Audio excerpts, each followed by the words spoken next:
ጋይስ ዛሬ የምናሳያችሁ ምርጥ ምግብ ጽድት ያለ በራሳችን ነው ዝም ብለን የሰራነው ግን ይጣፍጣል በጣም ዳቦ እናደርግበትና ከዛ በኋላ በሩዝ ያው ምርጥ ነው ያው ታውን ይሄ የሙሉቀን ነው እንካ እይስ ጋምጠው ይሞከር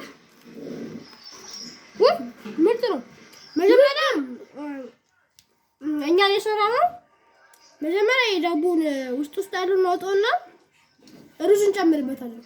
ከዛ በኋላ በቃ ዝም ብለን በጣም ምርጥ ምግብ ነው። ያበደ ነው።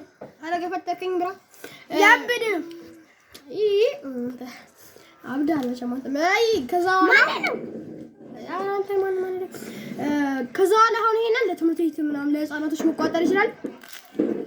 ምርጥ ምግብ ሞክሩት። Ciao.